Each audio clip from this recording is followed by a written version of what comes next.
So do you think, you talked about kind of like the science of, you know, stand up and joke writing and stuff where you just kind of come up with an idea and, write it down, go kind of test it out at an open mic night, record yourself, and then just kind of continually do that and rework stuff. Do you think it's possible for like if somebody has the desire to be a stand up, like if they just kind of work on it enough and devote enough time that anybody can become like fairly successful at it? Or do you think it's something that's almost mm, like you either have it or you don't kind of thing? I think most people, I think it can be learned for most people. Uh-huh. I think like as with anything, there are some people where I'm just like, I feel like you're never gonna get it. You know what I mean? Um, and they might even put so much work into it, and Mm-hmm. you're just like, find something that you're good at, you know? But Right. no, like, but I don't want to discourage anyone from trying it because it can be learned. It is like a learned thing if you're like willing to um it is the hardest thing. Like stand up involves so much of your ego. And so it's like so much of like, here's what I think is funny. And then it's just a process of having your ego just completely destroyed night after night. And Jeez. if you it is because it's like I thought this was funny, everybody thinks it's stupid. Or like I thought this was relatable, now everybody thinks I'm weird. You know, and uh it it's just it's part of the process, but like you have to like if you're willing to put yourself through that, it's almost like natural selection where you're just like figuring out like, okay, this thing needs to die, this thing needs to die, here's a thing that got a laugh, why did it get a laugh, and how can I keep doing more? And so you're like really like encouraging like like these things seem to get laughs, so let me keep doing more of that. And then it's like you make more mistakes and you learn more lessons, and it's just a very, very long process. And at a certain point, and it's always like I think for a lot of people, it's very it happens unexpectedly. You just really start to figure out like, oh, I I get more laughs when I do stuff like this. Mm-hmm. I've learned that I can't really get away with dark humor, even in a show where other people are doing dark humor very well. And Hmm. it's not because the jokes aren't funny, which I know because if I can do a set like a short set with just all dark jokes and that'll be fine. Um, but my regular stand-up persona is of this like doofy white guy, and if I've this happened to me so many times where be having a really good set and everything is great, and then I throw out one kind of darker joke, and the audience is just like, hmm. No.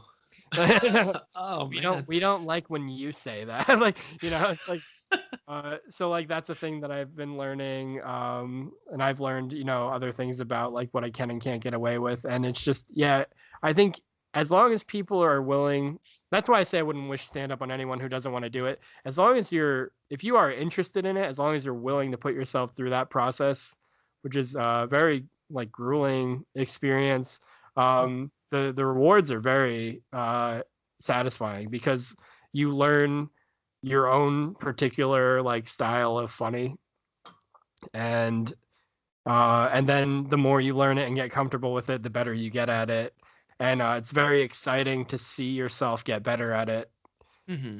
um as it probably is with anything, but it's just for me been a very satisfying experience.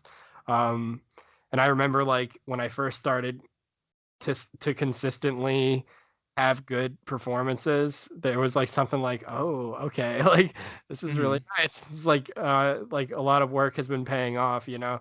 Um, but I had to go through this process of like where I would try these different like, all right, tonight I'm gonna perform. I'm gonna be extremely low energy and see how that goes. Uh, Mm-hmm. and tonight I'm gonna be manic and like say, like just move all over the stage and see what happens. Um, what happens if I scream, like, or I wore a suit for about a year. I'm like, what if I wear a suit? I like committed to wearing a suit to like everything. And then Uh-huh. I finally stopped and I was like, yep, didn't need to wear a suit.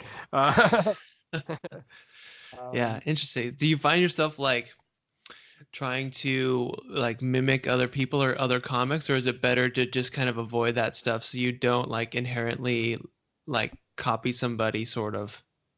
Well, so I think when you first start performing, it depends on like one thing that it depends on is what your level of comfort with public speaking is already.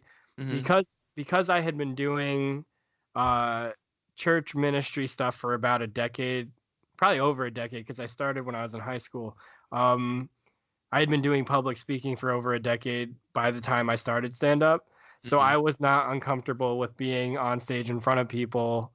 I was uncomfortable with like all, there's no lesson or anything. You just are trying to make people laugh. That was like a new thing. But for a Mm-hmm. lot of people, they have very intense stage fright. And so for those people, the advice that they are often given, which I agree with, is don't even worry about being funny when you first start. Just get comfortable with being on stage Mm-hmm. and do not worry about people not laughing at you because like that'll, like get comfortable with talking, go on stage with things prepared, learn how to hold the microphone, all that basic stuff. And Mm-hmm. then when you're more comfortable, start digging into, all right, how do I be funny? And I think it's inevitable that people will imitate um the people who they think are like really funny, Mm-hmm. whose humor has impacted them the most.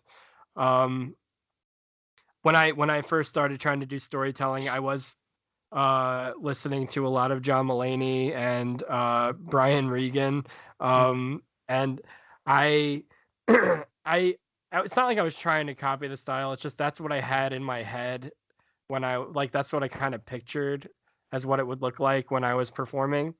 And Mm-hmm. of course, it didn't look anything like that. Right. Um, and but you do like it takes a while, and then I think you just do naturally figure out your voice.